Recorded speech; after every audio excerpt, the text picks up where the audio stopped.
क्या आप आंवला का मुरब्बा लगाकर पूरे साल के लिए स्टोर करते हैं तो वो समय के साथ धीरे धीरे उसके कलर चेंज होने लगते हैं या ऐसे ही पीले आंवला बने रहते हैं? अगर नहीं रहते तो एक बार इस तरह से ज़रूर ट्राई कीजिए। आपके पूरे साल आंवला का मुरब्बा बिल्कुल पीले बने रहेंगे और सॉफ्ट भी रहेंगे। जब हम मार्केट से लाते हैं ना तो बिल्कुल पीले रहते हैं और बिल्कुल ऐसे ही कलर बने रह पाते हैं। तो कैसे बनते हैं आज हम उसी तरह से बनाएंगे ताकि ये पूरे साल मेरे आंवला का मुरब्बा पीले ही बने रहे, इसके कलर चेंज ना होके। चलिए इसे बनाने के लिए मैंने करीब 3 किलो आंवला ले ली हूँ और उसे धोकर साफ़ कर ली हूँ। साफ़ करने के बाद मैंने कांटा वाला एक चम्मच ले ली हूँ और उसे थाली में मैं रख कर उसके अंदर मैं छेद कर ले रही हूँ। छेद करते समय ना उंगलियों का ध्यान रखिएगा, नहीं तो उंगली में लग भी सकती है।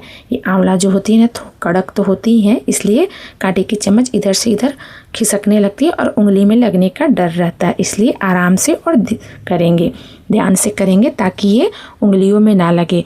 और आंवला को पूरे चारों तरफ से हम उसके अंदर छेद करेंगे ताकि जितना छेद होगी ना जितना इसके अंदर चाशनी जाएगी और चाशनी जाएगी ना इसके अंदर तो ये बिल्कुल सॉफ्ट बनेगी। इसलिए इसे हम अच्छे से चारों तरफ से घुमाकर इसके अंदर आंवला को छेद कर लेंगे। चलिए इसी तरह से सारे आंवला को हम छेद करेंगे ताकि सारे आंवला मेरे झटपट हो जाए। थोड़े टाइम तो लगते हैं क्योंकि आंवला जो होते हैं कड़क तो होते हैं ना। देखिए मेरे चारों तरफ से मैंने इसे छेद कर लूँ। इसी तरह से सारे आंवले छेद करूँगी। मैंने इतने आंवला को छेद कर ली हूँ और मैं इसे क्यों दबा रही हूँ आपको बताती हूँ।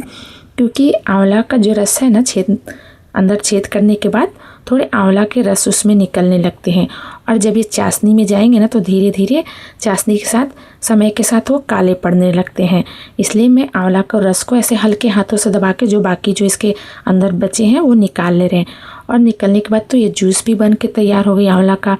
ये जो आंवला का मैंने थाली में जूस रखी हूँ इसमें थोड़ा सा हल्का नमक और ब्लैक पेपर डालकर इसे जूस के रूप में आप पी भी सकते हैं। और सभी आंवला को उसी तरह से हम छेद करेंगे घुमा घुमा कर ताकि पूरे आंवला सॉफ्ट बने। और जितने भी हल्के हाथों से इसे कस के नहीं दबाएंगे, बस हल्के हाथों से दबाएंगे ताकि इसके अंदर छेद करने पे जो आंवला के अंदर जूस निकल पाते हैं वो हल्के हाथों से निकल जाएंगे। चलिए सभी आंवला को इसी तरह से हम छेद कर लेते हैं और छेद करने के बाद हम साफ़ कर लेते हैं। मेरे इतने जूस तैयार हो गए हैं और सारे आंवला भी अब मेरे बनकर तैयार होने वाले हैं, छेद होकर मैंने तैयार होने वाले हैं।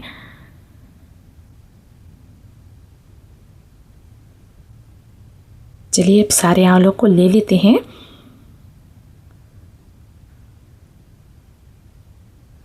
और ये जूस को साइड में रख देते हैं। अब आंवला को ले लेते हैं। ये मेरे सारे आंवले के अंदर छेद हो चुके हैं। अब इस पानी को ना हम लोग फेंक देंगे और अच्छे से आंवला को 2-3 पानी से धो लेते हैं। मैं इसे धो ली हूँ और धोकर पानी को फेंक दी हूँ। अब इसमें हम पानी डाल लेते हैं, फिर से दूसरी पानी और डालकर इसे हम इसमें करीब हम चूना डालेंगे। खाने वाला जो चूना होता है ना उसे डालेंगे। इसमें हम करीब चुटकी से 2 चुटकी हम डाल देंगे चूना। खाने वाला चूना को डाल देते हैं, चुटकी से 2 चुटकी डाल देते हैं और इसे हम 3 से 4 घंटा के लिए छोड़ देंगे चूना के साथ। अच्छे से मिक्स कर देंगे चूना को और हम इसे 3-4 घंटे छोड़ देते हैं। अब ये 3-4 घंटे हो गए हैं चूना डालने के बाद। देखिए 3-4 घंटे के बाद इसके कलर देखिए थोड़े और ये पीले दिखने लगे हैं।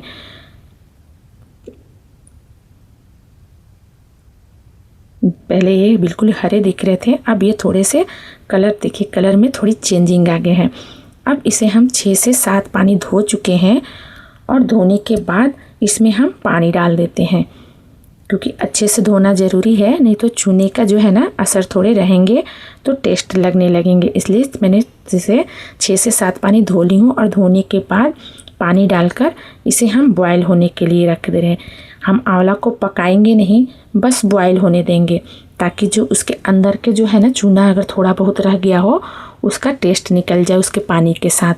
अब दूसरे साइड में एक बड़े से बर्तन में करीब मैंने 2 किलो चीनी ले ली हूँ और उसमें पानी डालकर हम लोग चाशनी बनाने के लिए रख देते हैं। चीनी को हम चलाते रहेंगे, नहीं तो क्या है कि चीनी का मात्रा थोड़ा ज़्यादा है अगर कहीं चिपक कर गल ना जाए, इसलिए चीनी को चला लेंगे और अच्छे से चीनी को घुलने देंगे ताकि ये चिपके नहीं नीचे। नहीं तो चिपकने के बाद चीनी के है ना कलर थोड़े चेंज हो जाएंगे और इसमें थोड़े से जले वाले आ जाएंगे, इसलिए नीचे तली में चीनी चिपके नहीं, इसीलिए चलाकर हम इसे अच्छे से चीनी को घोल लेंगे और इसे हम चाशनी बनने देंगे। अब हम उस साइड देख लेते हैं। जो मेरे आंवला है, आंवला के पानी में उबाल आने लगे हैं। ये आंवला को हम पकाए नहीं है, बस उबाले हैं। अब उबल चुकी है। अब इसे हम नीचे ले लेंगे और इस पानी को निकाल देंगे और अच्छे से देखिए, मैं एक निकाल के दिखाती हूँ। देखिए बिल्कुल कड़े के कड़े ही है, मैंने इसे पकाई नहीं, बस हल्का सा पानी को उबाली हूँ ताकि इसके अंदर के जो चूना है वो साफ़ हो जाए। क्योंकि इसके अंदर मैंने छेद की हूँ ना, तो हो सकता है अंदर भी चले गए हो चूना, तो इसलिए मैं उबाल कर उसे साफ़ कर ली और मैंने पानी उसके निकाल कर साइड में रख दी। अब मैं चीनी की चाशनी जो है तब तक हम लोग पकाएंगे जब ये गाढ़ा ना चिपचिपा ना बन के तैयार हो जाए।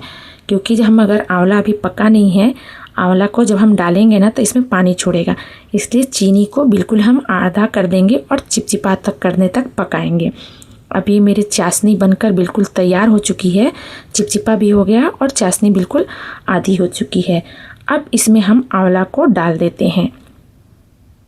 आंवला डालेंगे ना तो आंवला के अंदर जो रस और बाकी के बच्चे हैं वो निकलेंगे ना, तो इसमें और ज़्यादा चाशनी का मात्रा बढ़ जाएगा।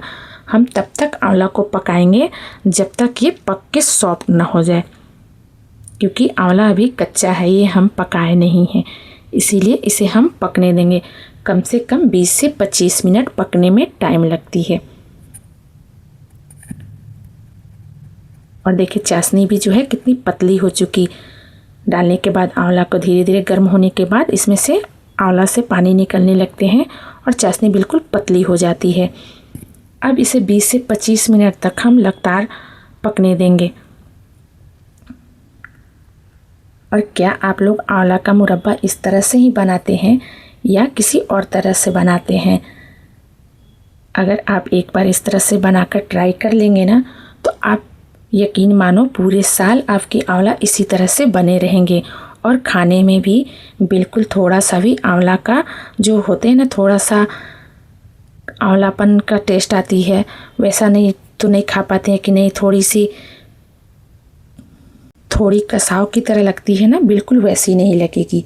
बिल्कुल अंदर तक चाशनी चली जाएगी और बिल्कुल सॉफ्ट बनेगी और खाने में भी ना अच्छी बनती है। बच्चे भी इसे खा लेते हैं, बिल्कुल इनमें थोड़ा सा भी आंवला का जो कसावपन होता है ना वो ऐसा लगता ही नहीं है, इसलिए बच्चे भी इसे अच्छे से खाने लगते हैं। और इसे हम 20 से 25 मिनट तक खौलने देंगे ताकि अंदर से अच्छे से पक जाए और धीरे धीरे इसे हम 1-2 बार चला भी लेंगे ताकि जो है आंवला जो है थोड़ा नीचे वाला जो आंवला ऊपर आ जाए। ऐसे तो उबल के आते ही हैं। चलिए इसे हम थोड़ा चेक भी कर लेते हैं कि मेरे पके हैं कि नहीं पके। अभी भी ये कड़ा ही है, इसलिए हम इसे और पकने देंगे। जैसे जैसे इसके पकेंगे ना तो इसके अंदर चाशनी जाने लगेंगे ना, तो उसके कलर भी एकदम बिल्कुल पीले पीले दिखने लगेंगे। देखिए मैंने जब से आंवला डाले थे जैसे, तो उसके बाद इसके कलर में कितनी चेंजिंग आ गई है। बिल्कुल ये पहले ये आंवला ग्रीन था और ग्रीन से बिल्कुल पीला होने लगा है। और चाशनी जब इसके अंदर जा रहे हैं ना तो इसके देखिए कलर भी। अब इसे हम दबा कर देखते हैं, बिल्कुल ये सॉफ्ट हो चुके हैं। हाथ से छूने पे गर्म लग रही है, तो चलिए इसे चम्मच से हम देखते हैं। देखिए चम्मच लगाते ही कैसे ये बिल्कुल सॉफ्ट कटने लग रहे हैं। अब ये मेरे आंवला जो है बिल्कुल पक चुके हैं और चाशनी भी बिल्कुल कम हो चुकी है। हम अब गैस को कर देते हैं बंद। और ये भी गर्म है, इसलिए इसमें बबूले छूट रहे हैं।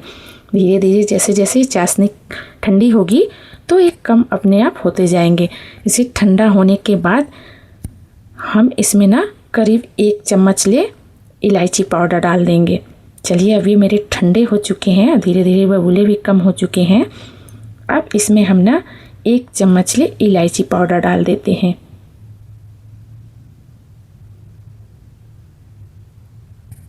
ये बिल्कुल ठंडी हो चुकी है। अब इसमें हम इलायची पाउडर डाल देते हैं और अच्छे से मिक्स कर देंगे। और मिक्स करने के बाद और ठंडे होने देंगे इसे। और ठंडे होने के बाद ये मेरी आंवला का मुरब्बा तैयार है। बिल्कुल दिख रही है एकदम पीली। इस तरह से ज़रूर एक बार ट्राई करके देखिएगा। और मेरी आंवला का मुरब्बा कैसी बनी है आप लोग कमेंट करके ज़रूर से बताइएगा।